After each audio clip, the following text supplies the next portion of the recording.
어머님, 솔직히 까놓고 말해서 짐이잖아요. 더 늙어서 똥오줌 못 가리면 누가 치워요?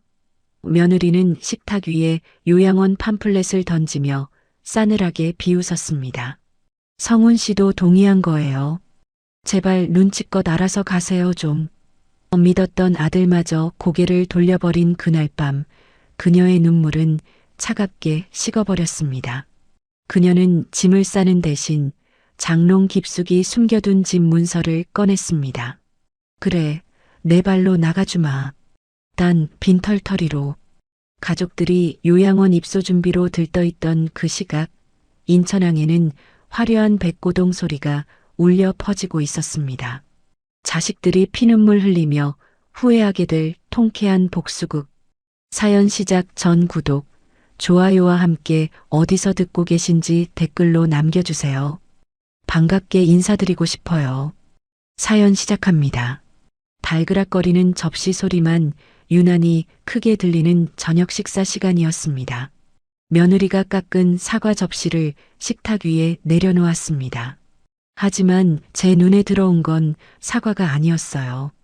며느리 미영이 사과 옆에 슬그머니 밀어넣은 반들반들한 코팅 종이 한 장이었습니다. 실버타운 요양원. 선명하게 박힌 글씨가 제 심장을 덜컥 내려앉게 만들었죠. 미영이 생글거리는 얼굴로 입을 열었습니다. 어머니, 이거 한번 보세요. 미영이 팜플렛을 제 쪽으로 더 가까이 밀며 손가락으로 사진을 짚었습니다. 요즘은 요양원이 예전 같지 않대요. 호텔보다 시설도 좋고 또래 친구분들도 많아서 심심할 틈이 없다네요. 어머니도 집에만 계시면 적적하시잖아요. 저는 떨리는 손을 식탁보 아래로 감추며 꽉 쥐었습니다. 입안이 바짝 마르는 것 같았습니다. 제 시선은 며느리의 붉은 입술을 지나 맞은편에 앉은 아들 성훈에게로 향했습니다. 성훈은 고개를 푹 숙인 채 애꿎은 사과 조각만 포크로 쿡쿡 찌르고 있었죠. 제가 갈라지는 목소리로 아들을 불렀습니다. 성훈아. 아들이 흠칫 놀라며 어깨를 떨었습니다. 네, 어머니. 아들은 여전히 제 눈을 피하며 웅얼거렸습니다. 이게 내 생각인 거냐? 네가 이 애미를 저런 곳에 보내고 싶은 게냐? 숨막히는 정적이 식탁 위를 감돌았습니다. 미영이 아들의 팔을 툭 치며 눈치를 주었습니다. 그제야 성훈이 기어들어가는 목소리로 대답했습니다. 어머니, 그게 아니고요. 미영이 말도 일리가 있어요.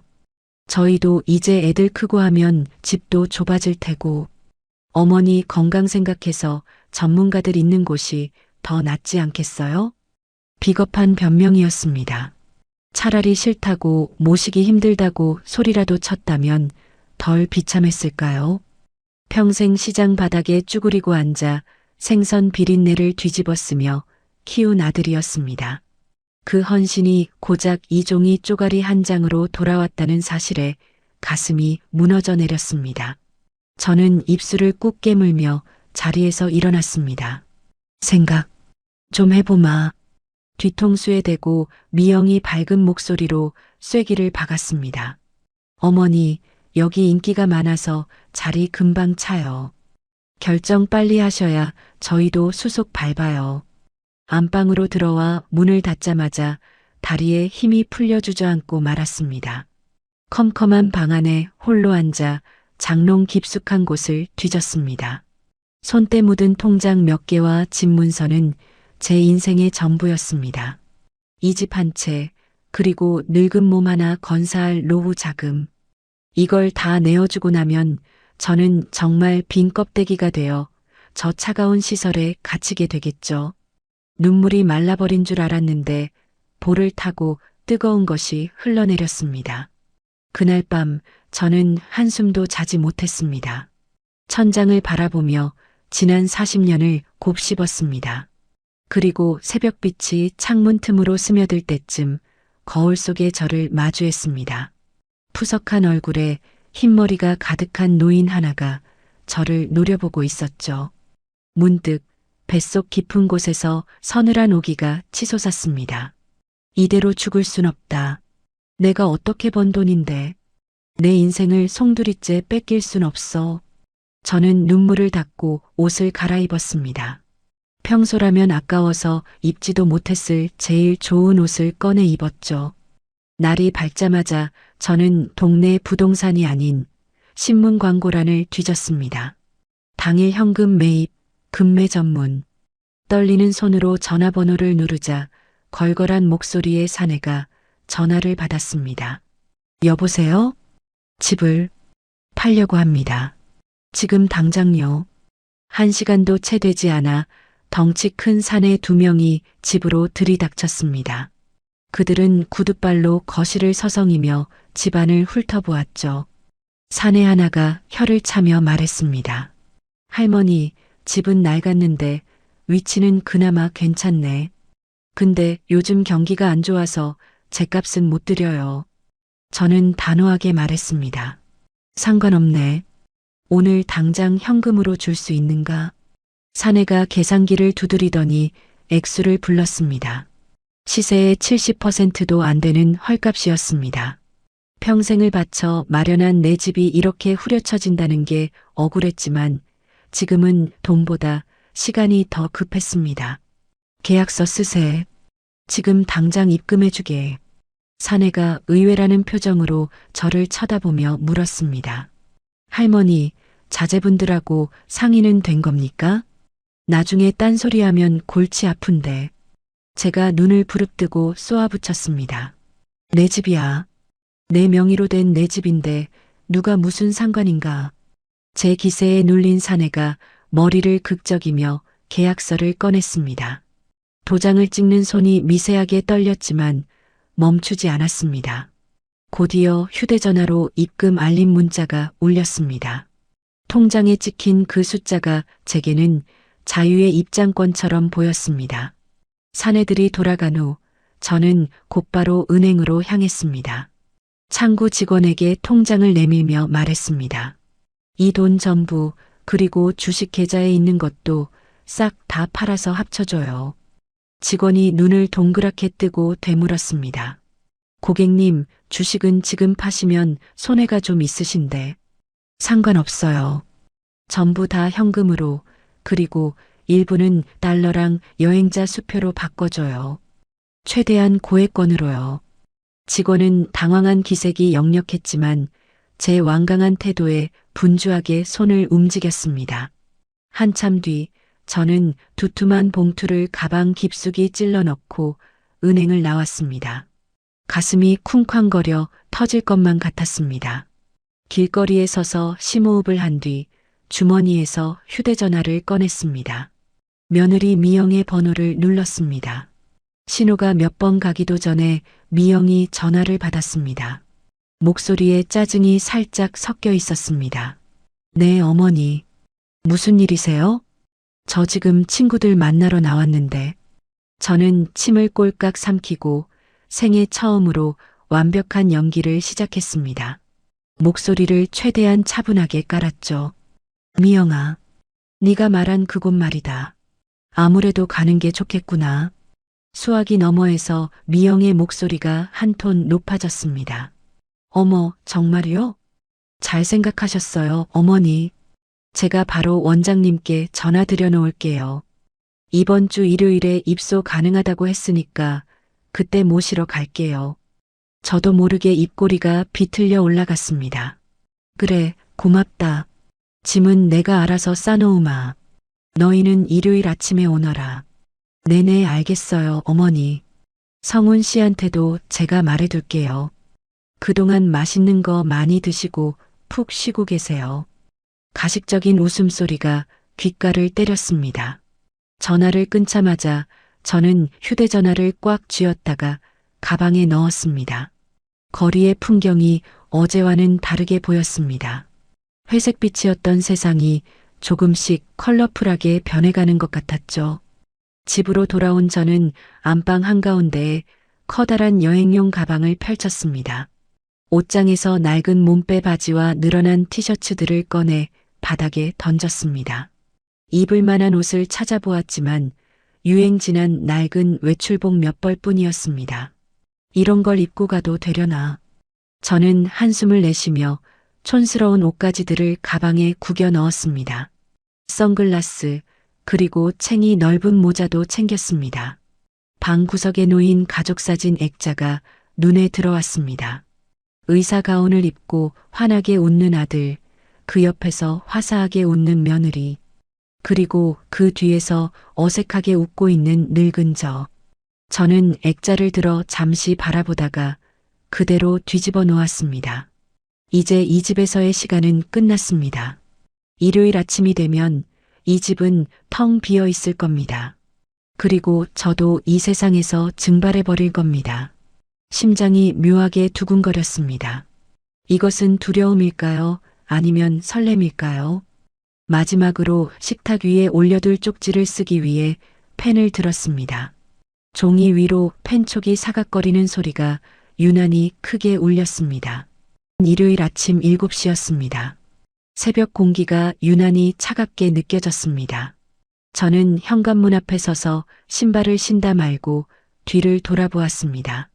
평생을 쓸고 닦았던 거실이 텅 비어 있었습니다. 아끼던 자개장도 손때 묻은 소파도 그대로였지만 주인인 저만 떠나는 길이었습니다. 어제 미리 예약해둔 대형 콜밴이 골목 어귀에 도착했다는 문자가 왔습니다. 저는 깊게 숨을 들이마셨습니다. 후, 가슴 깊은 곳에서 뜨거운 것이 울컥 치밀어 올랐지만 꾹 눌러 삼켰습니다.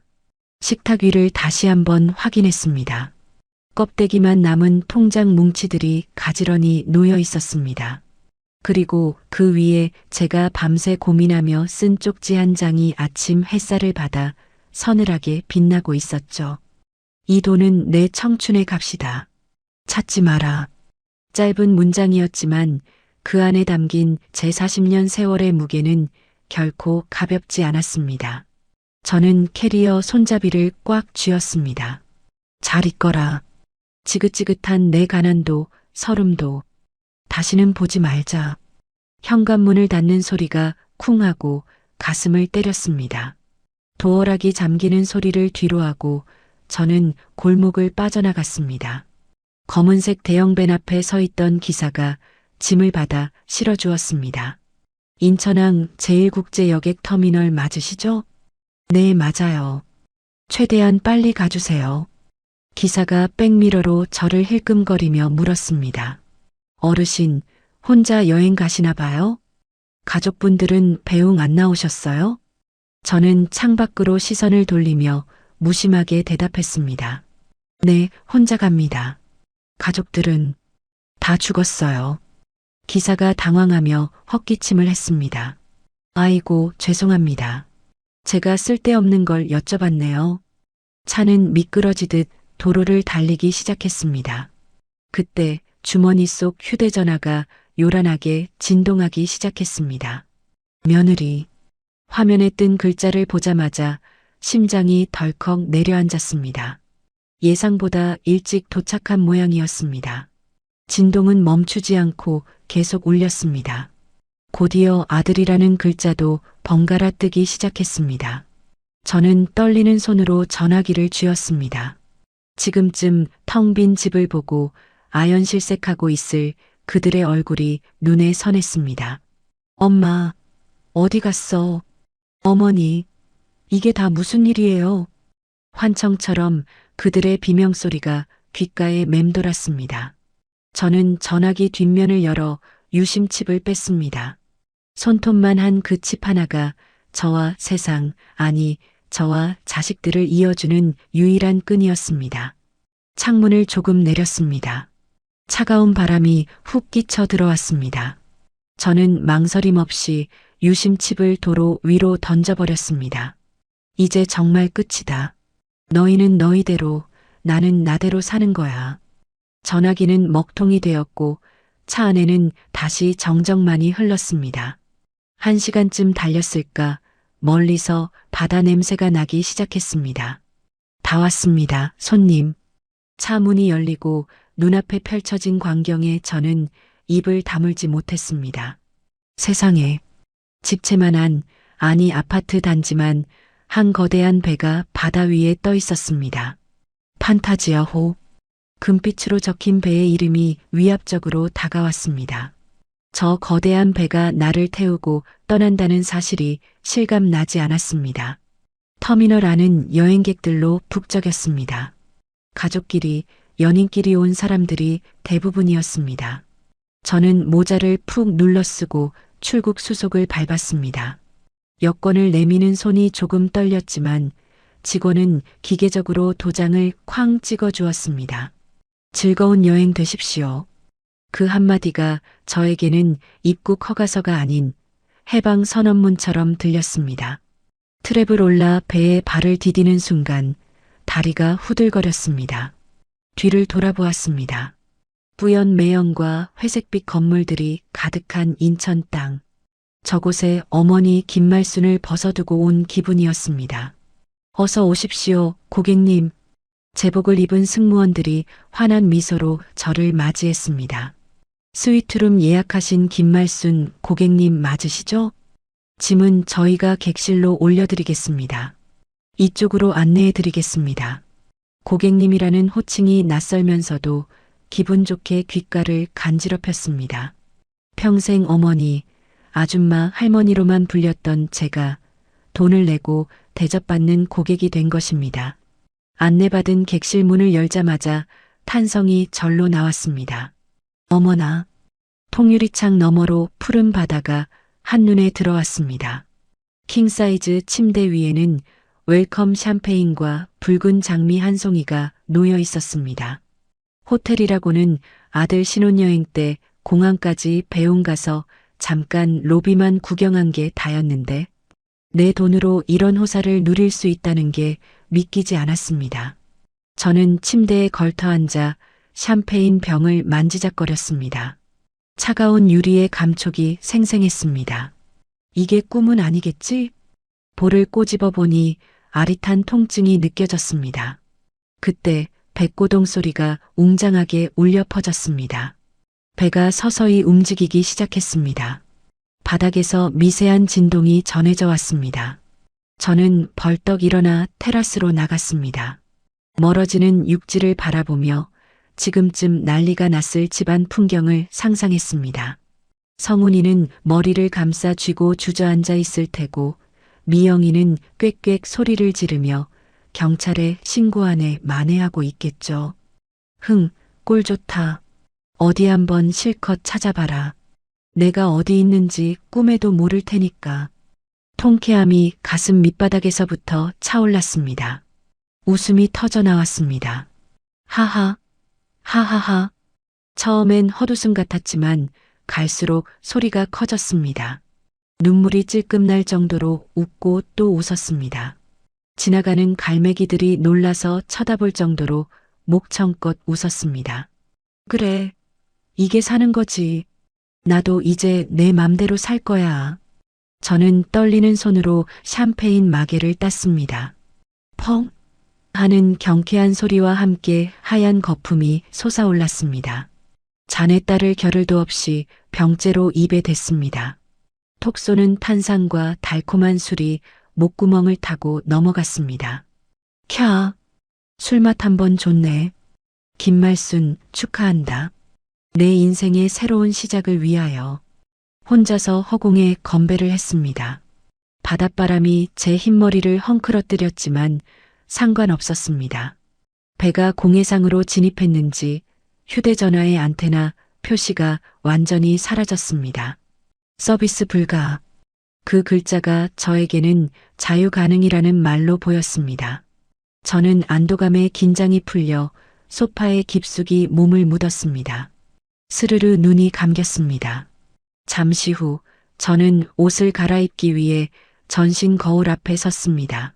시장통에서 산 헐렁한 몸빼 바지 대신 백화점에서 큰맘 먹고 산 실크 스카프를 목에 둘렀습니다. 거울 속에 비친 여자는 더 이상 억척스러운 생선 장수 할머니가 아니었습니다. 눈가의 주름은 자글자글했지만 눈빛만은 20대 처녀 시절처럼 생기로 반짝이고 있었습니다. 그래, 말순아. 너 아직 안 죽었다. 이제부터가 진짜야. 저는 거울 속의 저에게 윙크를 한번 날려주었습니다. 그리고 객실 문을 열고 복도로 나갔습니다. 길게 뻗은 복도 바닥에 카펫이 푹신하게 발을 감쌌습니다. 엘리베이터를 타고 로비로 내려갔습니다. 투명한 엘리베이터 밖으로 보이는 샹들리에의 불빛이 별처럼 쏟아졌습니다. 거울에 비친 제 모습은 낯선 모험을 앞둔 고독하고 우아한 여행자였습니다. 문이 열리고 화려한 로비의 음악 소리가 저를 덮쳐왔습니다. 심장이 쿵쿵 뛰었습니다. 이 거대한 배 안에서 과연 어떤 일들이 나를 기다리고 있을까요? 저는 떨리는 발걸음을 한 발짝 내디뎠습니다. 구두굽 소리가 경쾌하게 대리석 바닥을 울렸습니다. 화려했던 폭죽놀이가 끝나고 나니 칠흑 같은 어둠이 찾아왔습니다. 첫날의 짜릿했던 해방감은 썰물처럼 빠져나가고 그 자리에 지독한 고독이 밀물처럼 차올랐습니다. 크루즈 안은 온통 낯선 외국어와 하하호호 웃는 사람들 뿐이었습니다. 저는 뷔페 식당 구석 자리에 혼자 앉아 접시를 내려다보았습니다. 산의 진미가 가득했지만 목구멍이 꽉 막힌 듯 넘어가지 않았습니다. 옆 테이블에서는 백발의 노부부가 서로의 입에 음식을 넣어주며 다정하게 웃고 있었습니다. 건너편에는 3대가 함께 온 가족이 시끌벅적하게 건배를 하고 있었죠. 건강하세요, 할머니. 손주 같은 아이의 외침이 비수처럼 날아와 제 가슴에 꽂혔습니다. 집에 두고 온 손자 녀석 얼굴이 밥알 위로 어른거렸습니다. 지금쯤 밥은 먹었으려나. 미영이가 챙겨줄 텐데 내가 무슨 걱정을. 고개를 세차게 저으며 애써 포크를 들었지만 손이 부들부들 떨렸습니다. 갑자기 왈칵 눈물이 쏟아질 것 같아 입술을 꽉 깨물었습니다. 주변의 행복한 소음이 저를 비웃는 것만 같아 견딜 수가 없었습니다. 저는 도망치듯 식당을 빠져나왔습니다. 복도를 걷는데 바닥이 울렁거리는 느낌이 들었습니다. 속이 메스껍고 머리가 핑 돌았습니다. 안내방송에서 기상 악화로 파도가 높아진다는 말이 흘러나오고 있었습니다. 선실로 돌아오자마자 변기를 붙잡고 속을 개원했습니다. 먹은 것도 없는 위장이 비틀리는 고통에 눈물 콧물이 범벅되었습니다. 침대에 쓰러지듯 누웠지만 천장이 빙글빙글 돌았습니다. 몸이 아프니 서러움이 북받쳐 올랐습니다. 내가 미쳤지, 노망이 났지. 다 늙어서 무슨 부귀영화를 누리겠다고 여기까지 와서 이 고생이야. 집에 있었으면 뜨끈한 아랫목에 지지고 있었을 텐데. 후회가 파도처럼 밀려와 저를 집어삼켰습니다. 가족들에게 떵떵거리고 나왔는데 객사라도 하면 어쩌나 덜컥 겁이 났습니다. 답답한 마음에 바람이라도 쐬면 나을까 싶어 억지로 몸을 일으켰습니다. 비틀거리는 다리를 이끌고 복도로 나갔습니다. 그때 배가 크게 쿵 하고 기우뚱했습니다. 중심을 잃은 제 몸이 바닥으로 곤두박질 치려는 찰나였습니다. 누군가 단단한 팔로 제 허리를 낚아채듯 감싸 안았습니다. 조심하십시오. 굵직하고 중후한 목소리가 귓가를 때렸습니다. 놀란 가슴을 쓸어내리며 고개를 들었습니다. 은백색 머리카락을 단정하게 뒤로 넘긴 신사복 차림의 남자가 저를 내려다보고 있었습니다. 짙은 눈썹 아래 깊은 눈매가 저를 걱정스럽게 응시하고 있었죠. 그는 저를 부축해 벽 쪽의 핸드레일을 잡게 도와주었습니다. 괜찮으십니까? 어디 다친 데는 없으세요? 유창한 한국어였습니다. 이 망망대해에서, 그것도 외국배에서 한국말을 들으니 반가움에 눈물이 핑 돌 뻔했습니다. 저는 헝클어진 머리를 대충 정리하며 고개를 끄덕였습니다. 네, 덕분에 살았습니다. 감사합니다. 남자가 제 창백한 얼굴을 유심히 살피더니 물었습니다. 안색이 많이 안 좋으십니다. 혹시 멀미 때문입니까? 네, 좀 심하네요. 배를 처음 타봐서 제 초라한 잠옷바람이 부끄러워 몸을 잔뜩 움츠렸습니다. 남자는 전혀 개의치 않는다는 듯 온화하게 미소 지었습니다. 처음엔 다 그렇습니다. 저도 예전엔 뱃멀미로 고생 꽤나 했지요. 잠시만 기다려 보세요. 그는 바로 옆 객실 문을 열고 들어가더니 금세 작은 약병과 보온병을 들고 나왔습니다. 제 방이 바로 옆입니다. 이웃사촌이네요. 이거 드세요. 제가 항상 챙겨 다니는 특효약입니다. 차는 페퍼민트인데 속 가라앉히는데 좋을 겁니다. 저는 떨리는 손으로 약과 차를 받아들었습니다. 따뜻한 온기가 손바닥을 타고 전해지자 긴장이 탁 풀렸습니다. 정말 고맙습니다. 염치불구하고 받겠습니다. 약을 먹고 따뜻한 차를 마시니 거짓말처럼 울렁거림이 잦아들었습니다. 남자가 주머니에서 손수건을 꺼내 건네주었습니다. 땀 좀 닦으세요. 저는 제임스 박이라고 합니다. 실례지만 성함이 어떻게 되시는지요? 저는 엉겁결에 손수건을 받아 이마를 닦으며 대답했습니다. 말순입니다. 말순 씨, 이름이 참 정겹고 곱습니다. 그의 칭찬에 얼굴이 화끈 달아올랐습니다. 늙은이 이름이 곱다니 놀리는 건가 싶어 눈을 흘겼지만 그의 표정은 진지했습니다. 제임스 박이 벽에 기대서서 부드럽게 말을 이었습니다. 말순 씨, 즐기는 법을 모르면 천국도 지옥이 됩니다. 방 안에만 계시지 말고 나오세요. 내일 저녁에 선장님이 주최하는 칵테일 파티가 있습니다. 저는 눈을 동그랗게 떴습니다. 파티요? 어휴, 저는 그런 거 모릅니다. 춤출 줄도 모르고 영어도 못하고 제가 손사래를 치며 뒷걸음질 쳤습니다. 제임스 박이 한 걸음 다가오며 나지막이 말했습니다. 걱정 마세요. 말은 제가 대신해드리고 춤은 제가 리드하면 됩니다. 혼자보다는 둘이 낫지 않겠습니까? 제 파트너가 되어주시겠습니까? 심장이 쿵 하고 내려앉았다가 다시 빠르게 뛰기 시작했습니다. 이 나이에 이 낯선 곳에서 낯선 남자에게 파티 신청이라니. 거절해야 한다고 이성은 외치고 있었지만 제 고개는 저도 모르게 끄덕이고 있었습니다. 그의 눈빛이 너무나 따뜻하고 고독해 보였기 때문일까요? 그럼 신세 좀 지겠습니다. 제임스 박이 환하게 웃으며 고개를 숙여 인사했습니다. 영광입니다. 그럼 내일 저녁 7시에 모시러 오겠습니다. 푹 주무세요, 말순 씨. 그가 방으로 들어가고 난 뒤에도 저는 한참 동안 복도에 서 있었습니다. 방으로 돌아와 침대에 걸터 앉았습니다. 멀미는 사라졌는데 가슴속에서 다른 종류의 파도가 일렁거렸습니다. 두근거리는 가슴을 부여잡고 옷장을 활짝 열었습니다. 어디 보자, 입고 갈 만한 게. 옷걸이에 걸린 옷들을 하나씩 꺼내보았습니다.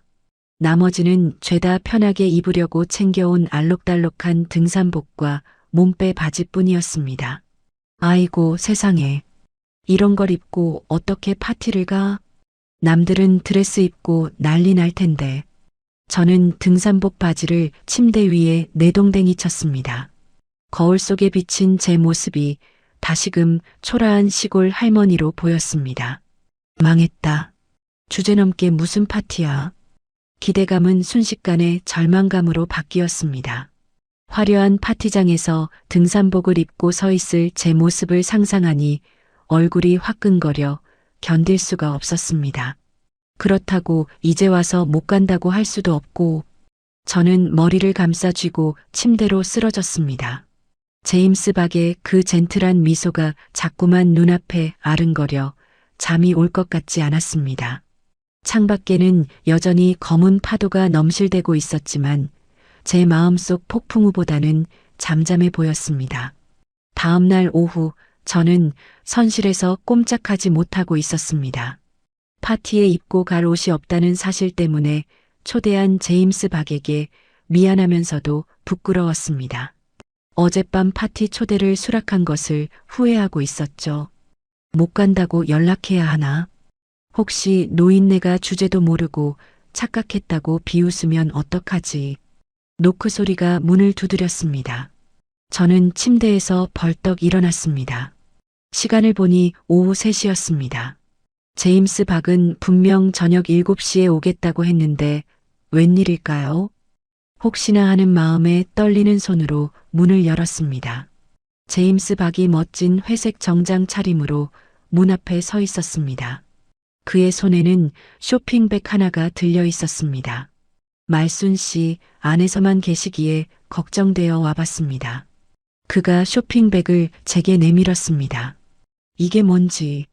부티크에 들렀는데 말순 씨에게 잘 어울릴 것 같은 옷이 눈에 띄더군요. 파티에 입고 가시면 좋을 것 같습니다. 저는 숨을 꿀꺽 삼켰습니다. 상상도 못한 일이었습니다. 감사함과 동시에 낯선 남자의 호의를 받아도 되는지 망설여졌습니다. 아니, 박 선생님, 제가 이걸 어떻게 받습니까? 괜찮습니다. 어차피 파트너로서 예의를 갖추는 것이 제 도리입니다. 선물은 아니고 파티 의상으로 빌려드리는 겁니다. 마음에 드시면 좋겠습니다. 제임스 박은 더 이상의 거절은 듣지 않겠다는 듯 미소 지으며 쇼핑백을 제 손에 쥐어주었습니다. 쇼핑백 안을 들여다보았습니다. 짙은 네이비색 벨벳 드레스와 반짝이는 큐빅이 박힌 구두 한 켤레가 보였습니다. 가슴이 벅차올랐습니다. 저는 당장 눈물이라도 쏟을 것 같은 표정으로 감사 인사를 했습니다. 박 선생님, 정말 감사합니다. 이 은혜는 어떻게 갚아야 할지. 은혜는 파티장에서 저와 즐겁게 춤을 춰주시는 걸로 갚으십시오. 제임스 박이 손목시계를 들여다보며 말했습니다. 그럼 저녁 7시에 다시 모시러 오겠습니다. 아름다운 모습으로 뵙겠습니다. 말순 씨. 문이 닫히자 저는 드레스와 구두를 안고 침대에 주저앉았습니다. 새 옷의 부드러운 감촉이 손가락에 느껴졌습니다. 저는 드레스를 조심스럽게 꺼내 입어보았습니다. 놀랍게도 제 몸에 맞춘 듯 품과 길이가 딱 맞았습니다. 거울 앞에 섰습니다. 거울 속에는 평생 보지 못했던 제가 서 있었습니다. 시장통에서 억척스럽게 굽었던 어깨가 펴지고 쭈그렁 방탱이 같던 허리가 곧게 섰습니다. 드레스가 제 몸을 우아하게 감싸 안았습니다. 저는 화장대에 앉아 파우치를 열었습니다. 평소 바르지도 않던 붉은색 립스틱을 꺼내 신중하게 입술에 발랐습니다. 거울 속에 저는 40년 전 시집 오기 전에 처녀 김말순처럼 보였습니다. 아니, 그때보다 훨씬 더 당당하고 우아해 보였습니다. 저는 파티 시간이 되자 초인종 소리에 문을 열었습니다. 제임스 박은 저를 보자마자 잠시 숨을 멈춘 듯 했습니다. 그의 눈빛이 저를 훑으며 감탄사를 내뱉었습니다. 오, 말순 씨. 제가 상상했던 것보다 훨씬 더 아름다우십니다. 저는 쑥스러움에 볼이 발갛게 달아올랐습니다. 제임스 박은 제 손을 잡고 부드럽게 팔짱을 끼게 했습니다. 자, 이제 파티장으로 가시죠. 연회장 문이 열리자마자 왈츠 음악과 화려한 샹들리에 조명이 폭포수처럼 쏟아졌습니다. 수많은 사람들이 드레스와 정장 차림으로 샴페인을 마시며 대화하고 있었습니다. 저는 태어나서 처음 보는 광경에 발이 떨어지지 않았습니다. 사람들의 시선이 우리에게 쏠리는 것 같아 온몸이 뻣뻣하게 굳었습니다. 어떻게, 나 너무 촌스러운 거 아니야? 제임스 박이 제 귀에 대고 속삭였습니다. 걱정 마세요. 사람들의 시선은 무시하세요. 오늘 밤 이곳에는 우리 둘만 있다고 생각하시면 됩니다. 그의 따뜻하고 힘있는 목소리가 저를 안심시켰습니다. 그가 제 손을 잡고 댄스 플로어 중앙으로 이끌었습니다. 라이브 밴드가 부드러운 왈츠를 연주하기 시작했습니다. 제임스 박은 제 허리를 부드럽게 감싸 안고 자세를 잡았습니다. 발을 저한테 맡기세요. 제가 리드합니다. 저는 식은땀을 흘리며 그의 발을 밟지 않으려 안간힘을 썼습니다. 첫 스텝은 엉망이었고 제 몸은 돌덩이처럼 딱딱하게 굳어 있었습니다. 제임스 박이 나지막이 웃으며 말했습니다. 긴장 푸세요, 말순 씨. 춤은 머리로 추는 게 아니라 심장으로 추는 겁니다. 그가 저를 천천히 끌어당기며 음악에 맞춰 부드럽게 움직였습니다. 과거 영국 유학 시절 사교 댄스를 배웠다는 그의 리드는 노련하고 힘이 넘쳤습니다. 점차 그의 발과 제 발의 스텝이 맞아들어가기 시작했습니다. 저는 모든 것을 포기하고 그의 리드에 제 몸을 완전히 맡겼습니다. 왈츠의 리듬에 맞춰 회전할 때마다 드레스 자락이 공중으로 부풀어 올랐습니다. 저를 둘러싼 화려한 세상이 빙글빙글 돌았습니다. 저는 제임스 박의 눈을 똑바로 바라보았습니다. 그의 눈빛은 따뜻함과 동시에 미묘한 흥분으로 빛나고 있었습니다.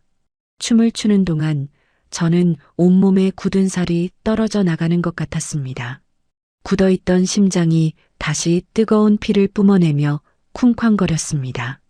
춤이 끝났을 때 사람들은 박수를 치며 환호했습니다. 제임스 박이 저를 품에 안고 귀에 속삭였습니다. 아름다운 왈츠였습니다. 말순 씨는 아직 충분히 아름답고 사랑받을 자격이 있습니다. 그의 말에 눈물이 울컥 솟았습니다.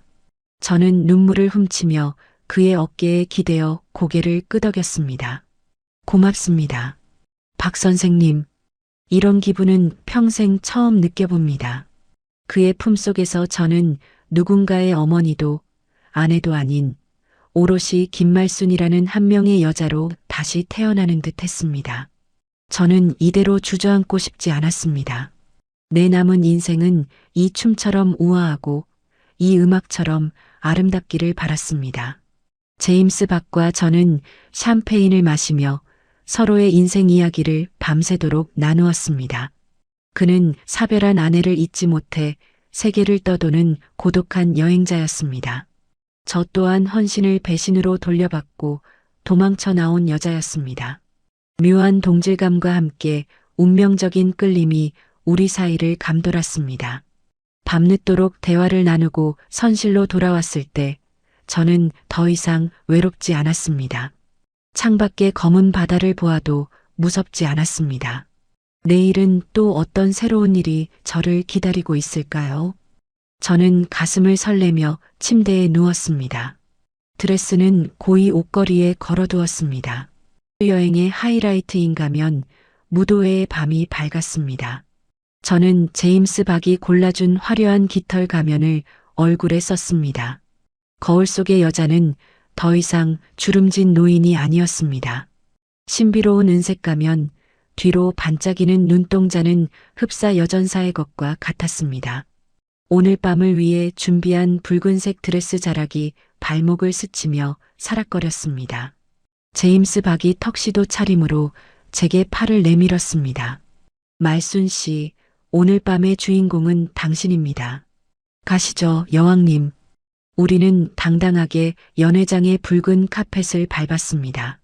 수백 명의 사람들이 가면을 쓰고 있었지만 제 눈에는 오직 쏟아지는 조명만이 보였습니다. 오케스트라가 웅장한 탱고 음악을 연주하기 시작했습니다. 쉐리, 제임스 박의 신호와 함께 우리는 댄스 플로어 중앙으로 미끄러져 들어갔습니다. 지난 며칠간 그에게 특훈을 받은 스텝이 발끝에서 터져 나왔습니다. 탁, 타닥. 구두굽 소리가 심장 박동과 일치했습니다. 제임스 박이 저를 뒤로 젖히는 동작을 할 때마다 사람들의 탄성이 터져 나왔습니다. 숨이 턱 끝까지 차올랐지만 그것은 노동의 고단함이 아니었습니다. 살아있음을 증명하는 뜨거운 열기였습니다. 음악이 절정으로 치닫고 제임스 박이 저를 번쩍 들어 올렸다가 착지시켰습니다. 우레와 같은 박수갈채가 쏟아졌습니다. 브라보, 브라보. 사회자가 마이크를 잡고 외쳤습니다. 오늘 밤 최고의 커플입니다. 제임스 박과 저는 땀에 젖은 채 서로를 마주보며 활짝 웃었습니다. 그의 이마에 맺힌 땀방울조차 다이아몬드처럼 빛나 보였습니다. 웨이터가 은쟁반에 샴페인을 담아 다가왔습니다. 우리가 잔을 들어 건배하려던 찰나였습니다. 웨이터의 표정이 심상치 않았습니다. 그가 조심스럽게 무선 전화기를 내밀었습니다. 김말순 고객님, 한국에서 급한 전화가 왔습니다. 위성 전화라 연결 상태가 좋지 않습니다만 아주 위급하다고 해서. 제임스 박이 걱정스러운 눈빛으로 저를 쳐다보았습니다. 말순 씨, 무슨 일일까요? 저는 직감했습니다. 올 것이 왔구나. 가면 속에 제 눈매가 매섭게 변했습니다. 떨리는 손이 아닌 단호한 손으로 전화기를 낚아챘습니다. 여보세요. 수화기 너머에서 찢어지는 듯한 비명이 들려왔습니다. 어머니, 도대체 어디 계신 거예요? 아들 성훈의 목소리였습니다. 뒤이어 며느리 미영의 날카로운 목소리도 섞여 들렸습니다. 어머니, 집이 남의 명의로 넘어갔다니요. 이게 무슨 날벼락이에요. 아들이 숨을 헐떡이며 소리쳤습니다. 경찰에 실종 신고하고 난리가 났어요. 돈은요? 그 집 한 돈이랑 통장에 있던 돈 다 어쨌어요. 보이스피싱 당하신 거죠? 그런 거죠? 연회장의 흥겨운 음악 소리와 수화기 속의 아비규환이 기묘하게 겹쳐졌습니다. 예전 같으면 아들의 큰 소리에 가슴이 철렁 내려앉아 벌벌 떨었을 겁니다. 아이고, 우리 아들 놀랐구나 하며 싹싹 빌었을지도 모릅니다. 하지만 지금의 저는 붉은 드레스를 입은 김말순입니다. 저는 한 손에 든 샴페인 잔을 우아하게 입으로 가져갔습니다. 차가운 액체가 목을 타고 넘어가자 정신이 맑아졌습니다. 저는 입가에 여유로운 미소를 머금고 천천히 입을 열었습니다. 성훈아, 목소리 좀 낮춰라. 여기 사람들이 다 쳐다본다. 제 차분한 목소리에 아들이 더 길길이 날뛰었습니다. 지금 그게 문제예요? 당장 돌아오세요. 어디 찜질방이라도 계신 거예요? 저는 코웃음을 쳤습니다. 찜질방 같은 소리 하고 있네. 나 지금 태평양 한가운데 있다. 수화기 넘어가 잠시 정적에 휩싸였습니다. 네, 태평양이요? 그래, 내 집 팔고 내 주식 팔아서 크루즈 탔다. 지금 내 돈을 바다 위에 샴페인으로 뿌리는 중이다. 아들이 말을 잇지 못하고 캑캑거렸습니다.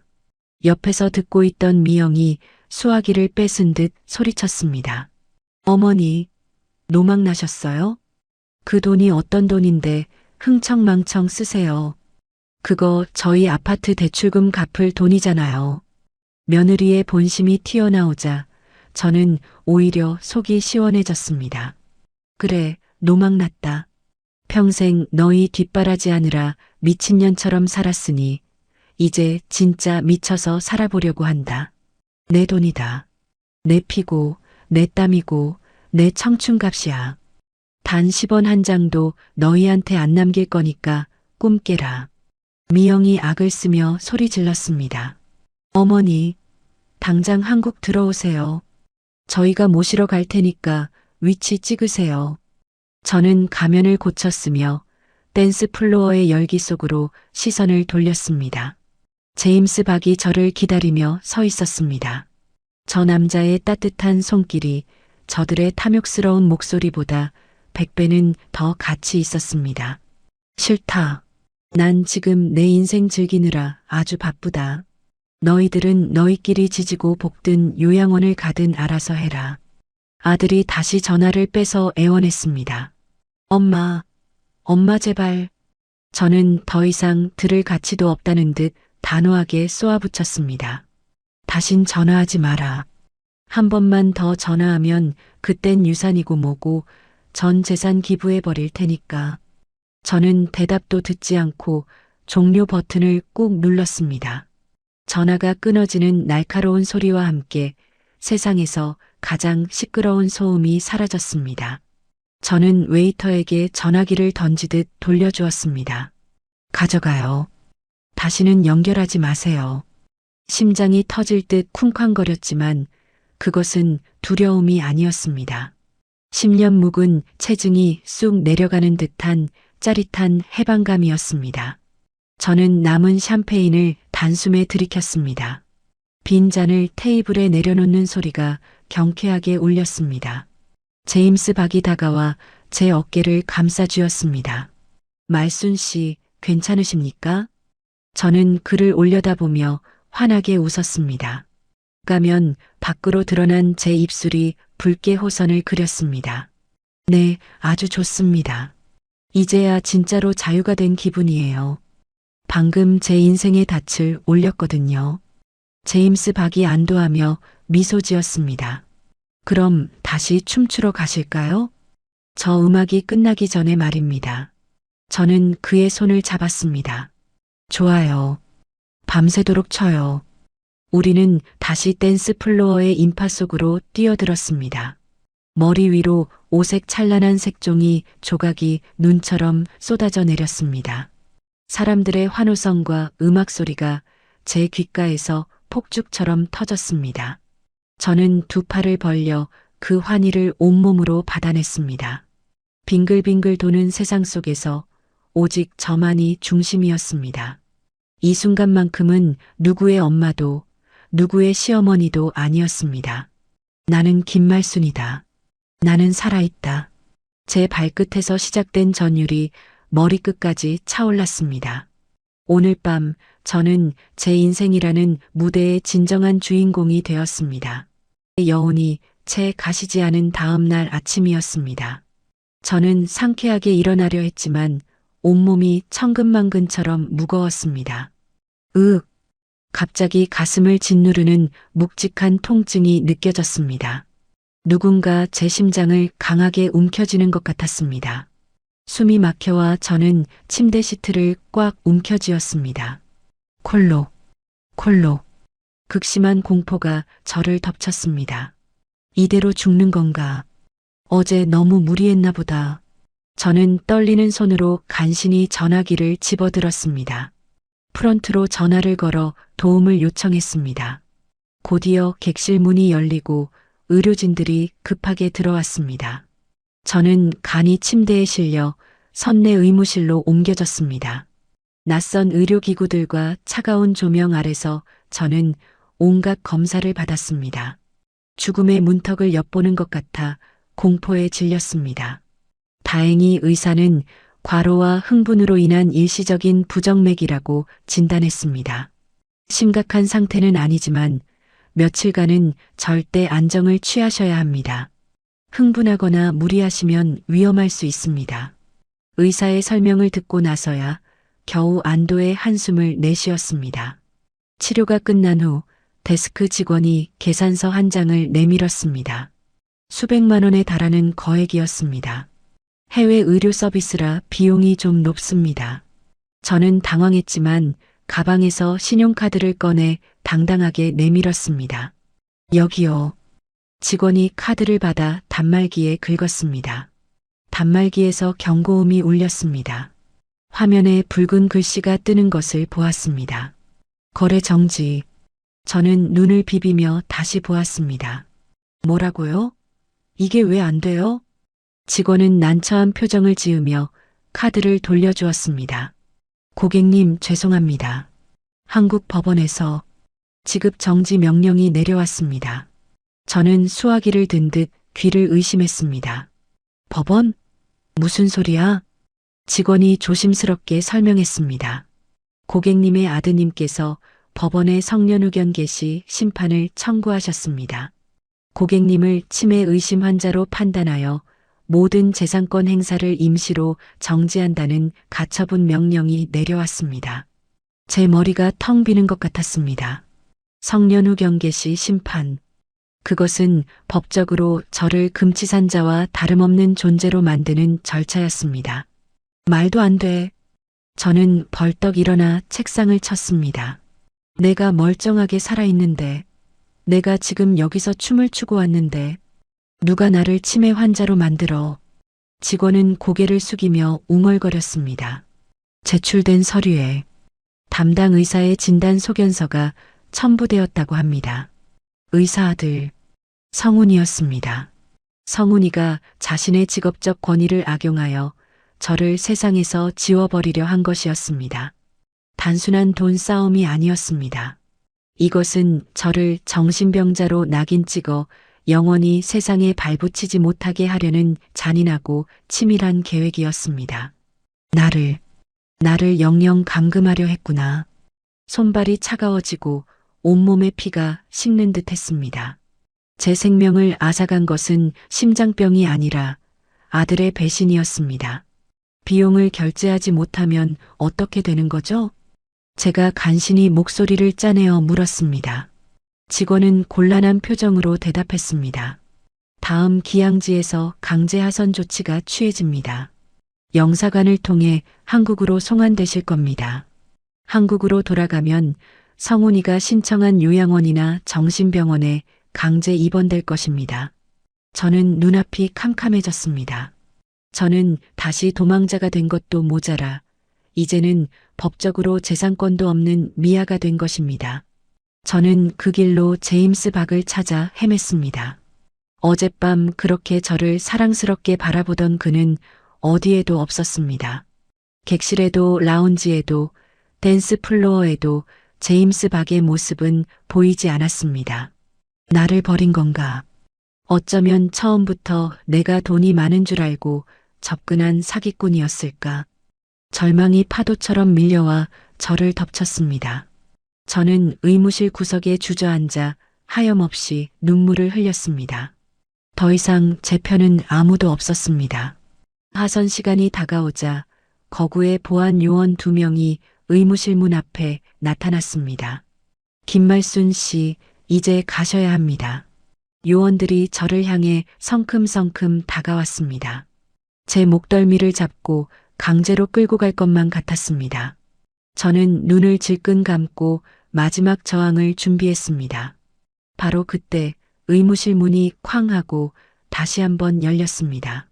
숨을 헐떡이는 제임스 박이 이마에 땀을 닦으며 서 있었습니다. 그의 옆에는 깡마른 몸매의 서양인 남자가 서류 가방을 든 채 함께 있었습니다. 손대지 마시오. 제임스 박이 단호한 목소리로 외치며 보안 요원들을 가로막았습니다. 요원들이 당황하여 멈춰섰습니다. 제임스 박이 저를 향해 뛰어왔습니다. 말순 씨, 제가 연락이 안 돼서 얼마나 마음을 졸였는지 모릅니다. 서둘러 처리하고 왔습니다. 저는 떨리는 목소리로 그를 불렀습니다. 박 선생님, 제임스 박은 제 말을 끊고 가방에서 검은색 카드를 꺼냈습니다. 이 환자의 모든 의료비와 채무 일체를 제가 책임집니다. 이 카드로 결제하십시오. 그는 옆에 있던 서양인 남자를 가리키며 말했습니다. 이분은 다음 기양지 항구 도시에 있는 제 오랜 지인 변호사입니다. 김말순 씨의 한국 상황은 제가 모두 파악했습니다. 이 싸움은 이제 법대로 합니다. 저는 눈물로 젖은 얼굴을 들어 그를 바라보았습니다. 어제 저를 품에 안고 춤추던 젠틀맨이 이제는 저를 위해 싸워줄 기사로 변해 있었습니다. 제임스 박이 내민 검은색 카드가 단말기에서 승인 소리를 냈습니다. 직원이 공손하게 영수증을 두 손으로 건넸습니다. 제임스 박은 영수증을 받아 찢어버리며 차갑게 말했습니다. 이제 이분의 신변은 제가 보증합니다. 더 이상 무례한 요구는 삼가 주십시오. 보안 요원들이 쭈뼛거리며 물러났습니다. 저는 다리에 힘이 풀려 주저앉을 뻔했습니다. 제임스 박이 재빨리 제 팔을 부축했습니다. 말순 씨, 놀라게 해서 죄송합니다. 이 친구가 오는 비행기가 연착되는 바람에 늦었습니다. 그는 옆에 있는 서양인 변호사를 눈짓으로 가리켰습니다. 저는 떨리는 입술로 물었습니다. 박 선생님, 도대체 이게 무슨... 저 돈이 얼마인데... 제임스 박이 빙그레 웃으며 제 손등을 토닥였습니다. 돈은 중요하지 않습니다. 중요한 건 정의가 실현되는 거죠. 우리는 선내 비즈니스 센터 회의실로 자리를 옮겼습니다. 제임스 박이 안경을 꺼내 쓰자 춤출 때의 로맨틱한 눈빛은 사라지고 매서운 독수리 같은 눈빛으로 변했습니다. 말순 씨, 제가 제 소개를 제대로 안 했군요. 저는 은퇴하기 전까지 미국 뉴욕 로펌에서 의료소송 전문 변호사로 일했습니다. 주로 의사들의 과실이나 허위 진단을 밝혀내는 일을 했지요. 저는 입을 다물지 못했습니다. 그저 춤바람 난 멋쟁이 노신사인 줄 알았는데 국제 변호사라니요. 제임스 박이 서류 뭉치를 꺼내며 말을 이었습니다. 아드님이 제출했다는 진단서 제가 확인해 봤습니다. 명백한 불법입니다. 환자를 직접 대면하지 않고 보호자의 말만 듣고 치매 진단을 내리는 건 의료법 위반입니다. 게다가 그걸로 재산권을 침해하려 했으니 이건 사기 미수의 감금 시도까지 적용될 수 있습니다. 그의 입에서 나오는 법률 용어들이 저에게는 사이다처럼 시원하게 들렸습니다. 자, 이제 반격할 차례입니다. 이 내용 증명을 한국의 병원장실과 아드님 병원, 그리고 법원에 동시에 팩스로 보낼 겁니다. 제임스 박이 작성한 문서는 살벌했습니다. 허위 진단서 발급에 의한 의료법 위반 고발 예정, 존속에 대한 명예훼손 및 정신적 학대, 의사 면허 자격 정지 및 취소 요구. 문서의 마지막 줄을 읽는 순간 제 손끝이 짜릿해졌습니다. 보내시죠. 제 목소리에는 한치의 망설임도 없었습니다. 팩스 기계가 윙윙거리며 종이를 빨아들였습니다. 전송 완료라는 메시지가 떴습니다. 제임스 박이 시계를 보며 말했습니다. 30분 안에 연락이 올 겁니다. 의사들에게 면허 박탈보다 더 무서운 건 없으니까요. 우리는 차를 마시며 기다렸습니다. 10분도 채 지나지 않았습니다. 제 휴대전화가 아닌 제임스 박의 휴대전화로 영상 통화 요청이 들어왔습니다. 제가 전화기를 다 버렸기 때문에 내용 증명에 제임스 박의 연락처를 적어두었기 때문입니다. 화면에 뜬 이름은 불효자라고 저장해둔 성운이었습니다. 제임스 박이 저에게 전화기를 넘겨주었습니다. 받으시죠, 재판장님. 제가 통화 버튼을 누르자 화면 가득 성운의 얼굴이 나타났습니다. 아들의 얼굴은 백지장처럼 하얗게 질려 있었습니다. 땀으로 범벅이 된 채 눈동자가 심하게 흔들리고 있었죠. 어머니. 성운이 비명을 지르듯 저를 불렀습니다. 어머니, 이게 뭐예요? 변호사라니요. 고발이라니요. 저는 화면 속 아들을 차갑게 내려다보았습니다. 왜? 놀랐냐? 네가 나한테 한 짓에 비하면 이건 양반이지. 성운이 털썩 무릎을 꿇는 모습이 화면에 잡혔습니다. 뒤이어 며느리 미영이 헐레벌떡 뛰어와 옆에 같이 엎드렸습니다. 미영의 얼굴은 공포로 일그러져 있었습니다. 어머니, 잘못했어요. 저희가 미쳤었나 봐요. 제발 고발만은 취하해 주세요. 성운이 울먹이며 손을 싹싹 비비습니다. 어머니, 저 의사 면허 정지되면 끝장이에요. 병원 대출금도 못 갚고 우리 가족 길바닥에 나앉아요. 한 번만 봐주세요. 네. 엄마. 엄마라는 단어가 이렇게 역겹게 들릴 줄은 몰랐습니다. 저를 정신병자로 몰아 감금하려던 놈이 이제 와서 엄마라니요. 제임스 박이 옆에서 팔짱을 끼고 낮은 목소리로 거들었습니다. 김말순 씨 합의해 주실 필요 없습니다. 미국 법정에 세우면 징벌적 손해배상까지 청구할 수 있습니다. 그 말을 들은 성운이 기절할 듯이 소리쳤습니다. 아니, 선생님, 누구신지 모르겠지만 제발이요. 어머니, 제가 당장 법원에 가서 취소 신청할게요. 계좌도 다 풀고요. 다시는 어머니 인생에 간섭 안 할게요. 저는 한참 동안 그들의 비굴한 모습을 말없이 지켜보았습니다. 40년 동안 저를 옥죄어왔던 자식이라는 족쇄가 팅하고 끊어지는 소리가 들리는 듯 했습니다. 이제 저들은 제 보호자가 아니라 저에게 빌부터 사는 기생충일 뿐이었습니다. 제가 입을 열었습니다. 목소리는 낮고 단호했습니다. 성훈아. 네. 이게 내 마지막 잡이다. 지금 당장 가서 모든 걸 원상복구시켜라. 그리고 내 눈앞에 띄지 마라. 한 번만 더 내 돈을 탐내거나 내 인생에 참견하면 저는 잠시 뜸을 들이다가 카메라 렌즈를 뚫어져라 쳐다보며 말했습니다. 그땐 진짜로 내 의사 가운 벗겨버릴 거다. 알겠냐? 성훈과 미영이 바닥에 머리를 찌우며 대답했습니다. 네, 명심할게요. 감사합니다, 어머니. 저는 미련 없이 종료 버튼을 눌렀습니다. 화면이 꺼지자 긴장이 풀리며 깊은 한숨이 터져 나왔습니다. 후, 제임스 박이 따뜻한 눈빛으로 저를 바라보았습니다. 잘하셨습니다, 말순 씨.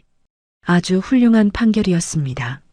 그때 제임스 박의 휴대전화로 문자 메시지가 연달아 들어왔습니다.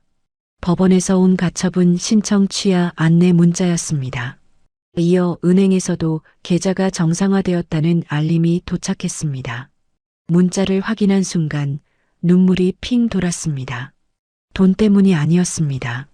제가 제 힘으로, 아니 든든한 내 편과 함께 제 존엄을 지켜냈다는 사실이 감격스러웠습니다.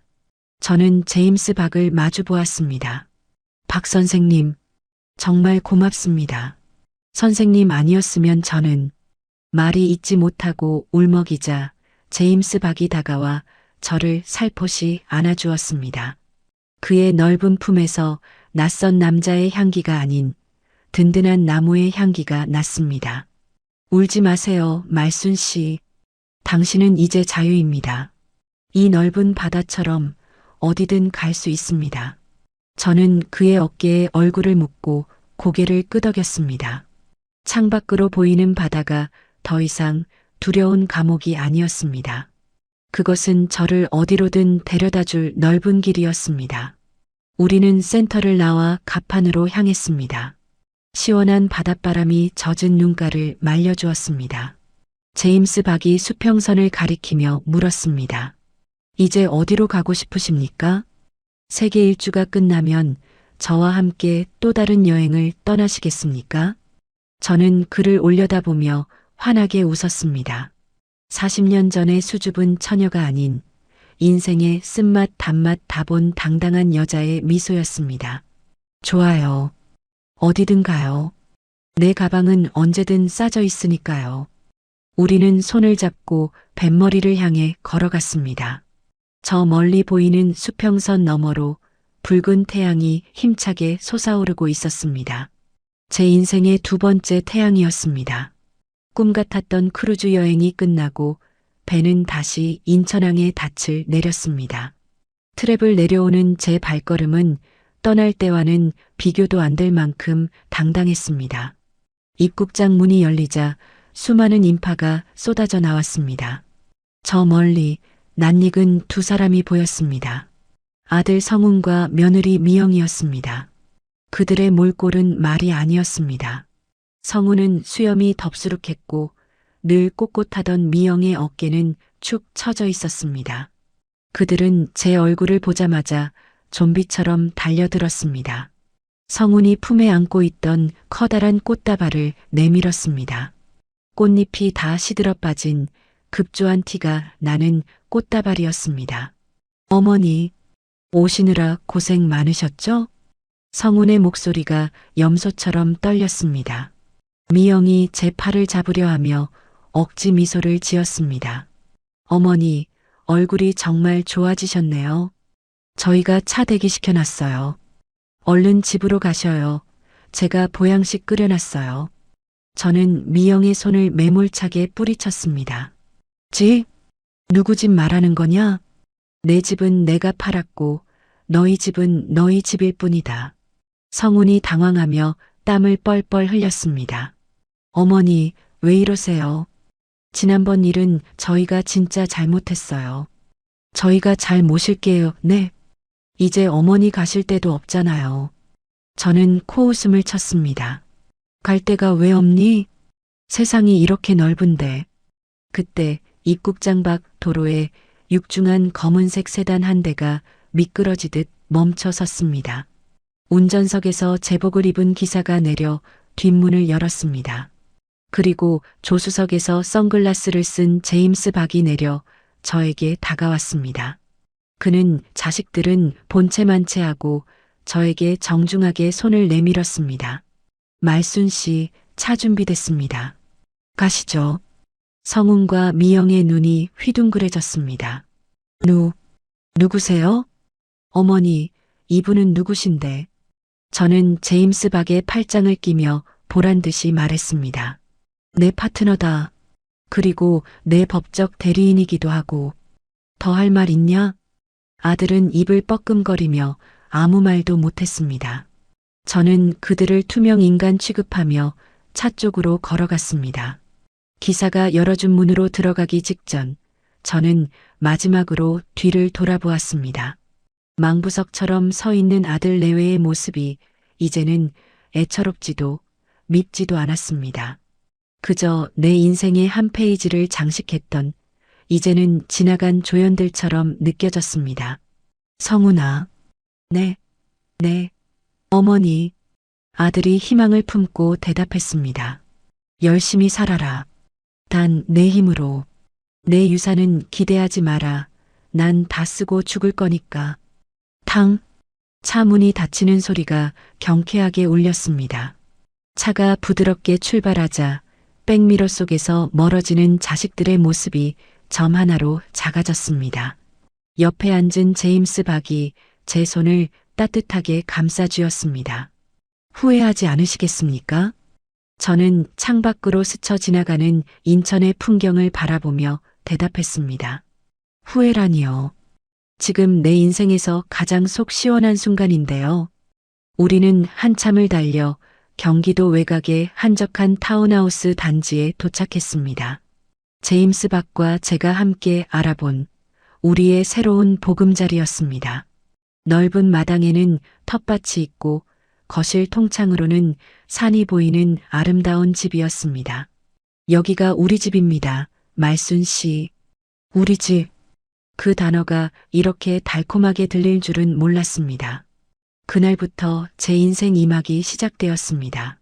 아침에는 제임스 박과 함께 텃밭에서 상추를 뜯고 오후에는 댄스 동호회에 나가 춤을 췄습니다. 저녁에는 와인을 마시며 다음 여행 계획을 세웠습니다. 그렇게 꿈 같은 1년이 지났습니다. 어느 화창한 오후 저는 제 방에 꾸며놓은 작은 스튜디오에 앉았습니다. 조명들이 켜지고 카메라 렌즈가 저를 응시했습니다. 화면 속에 저는 더 이상 뽀글머리 파마를 한 할머니가 아니었습니다. 세련된 단발머리에 화사한 파스텔 톤 블라우스를 입은 10만 구독자를 거느린 인기 유튜버 김말순이었습니다. 저는 익숙한 솜씨로 마이크를 조정하고 녹화 버튼을 눌렀습니다. 안녕하세요. 가방 속 사연 구독자 여러분. 여러분의 인생 멘토 김말순입니다. 카메라를 향해 손을 흔드는 제 모습이 모니터에 비쳤습니다. 오늘은 지난 시간에 이어 크루즈 여행에서 만난 진상 진료썰을 풀어볼까 해요. 제가 그때 아들놈한테 뭐라고 했는지 기억하시죠? 내 돈은 내가 다 쓰고 죽는다. 채팅창에 실시간 댓글이 폭포수처럼 올라왔습니다. 말순 언니 최고라는 응원부터 저도 적금 깨서 비행기표 예매했다는 사연들이 줄을 이었습니다. 시원한 사이다 썰을 기대한다는 반응이 화면을 가득 채웠습니다. 저는 댓글들을 읽으며 호탕하게 웃었습니다. 여러분, 자식 걱정은 내려놓으세요. 자식은 자식 인생, 나는 내 인생입니다. 내가 행복해야 자식도 행복한 법이거든요. 희생만 하다가 껍데기만 남으면 누가 알아줍니까? 내 인생의 봄날은 내 지갑에서 나옵니다. 한창 열변을 토하고 있는데 방문이 조용히 열렸습니다. 제임스 박이 따뜻한 유자차가 담긴 찻잔을 들고 들어왔습니다. 그는 카메라 앵글에 잡히지 않으려 조심하며 책상 위에 찻잔을 놓아주었습니다. 목 축이면서 하세요, 말순 씨. 그의 다정한 속삭임이 마이크를 타고 들어갔는지 댓글창이 난리가 났습니다. 제임스 박의 목소리가 들리자 댓글창이 다시 한번 난리가 났습니다. 어머, 제임스님 목소리라며 두 사람이 너무 달달하다는 반응이 쏟아졌습니다. 저는 쑥스러운 듯 웃으며 제임스 박을 카메라 앞으로 끌어당겼습니다. 아이고, 우리 매니저님이 차를 다 가져오셨네. 인사 한번 하세요. 제임스 박이 쑥스러운 듯 웃으며 손을 흔들었습니다. 반갑습니다. 김말순 씨의 영원한 댄스 파트너 제임스입니다. 우리는 서로를 마주보며 환하게 웃었습니다. 그 웃음에는 그 어떤 가식도 그 어떤 근심도 없었습니다. 오직 현재를 즐기는 두 청춘의 행복만이 담겨 있었습니다. 녹화를 마무리하며 제가 카메라를 정면으로 응시했습니다. 제 눈빛이 그 어느 때보다 반짝였습니다. 여러분, 망설이지 마세요. 가방을 싸세요. 내일은 너무 늦습니다. 당신의 진짜 청춘은 바로 지금부터니까요. 이상 가방 속 사연의 김말순이었습니다. 안녕. 녹화 종료 버튼을 누르자 스튜디오 안에 정적이 감돌았습니다. 하지만 그 정적은 외로움이 아닌 충만한 행복으로 가득 차 있었습니다. 창밖으로 쏟아지는 따스한 햇살이 우리 두 사람을 비추고 있었습니다. 제 가방 속에는 이제 슬픈 사연 대신 설레는 내일의 계획들로 가득 차 있었습니다. 인생은 정말이지 살아볼 만한 것이었습니다. 오늘 김말순 여사님의 통쾌하고도 가슴 벅찬 인생 이막 이야기 어떻게 들으셨나요? 평생 가족을 위해 헌신했지만 돌아온 건 차가운 요양원 권유뿐이었습니다. 하지만 그녀는 절망하거나 주저앉는 대신 전 재산을 털어 세상 밖으로 나가는 용기를 선택했죠. 그 용기가 그녀를 누군가의 짐이 아닌 당당한 인생의 주인공으로 다시 태어나게 만들었습니다. 청취자 여러분, 혹시 여러분의 마음속에도 아직 펴보지 못한 꿈이 남아있지는 않으신가요? 다 늙어서 주책이지 자식들 눈치 보여서라며 덮어두었던 그 여행 가방을 이제는 다시 꺼내보셔도 좋습니다. 인생의 진짜 황혼은 해가 지는 쓸쓸한 시간이 아니라 저녁 노을이 가장 아름답고 붉게 타오르는 절정의 시간이니까요. 오늘 김말순 여사님의 이야기가 여러분의 가슴 속에 작은 불꽃 하나를 피웠기를 바랍니다. 망설이지 마세요. 여러분의 가장 화려한 청춘은 바로 지금, 이 순간부터 시작입니다. 이야기를 끝까지 들어주신 분이 계시다면 잘 들었다고 구독과 댓글 하나만 남겨주세요. 감사합니다.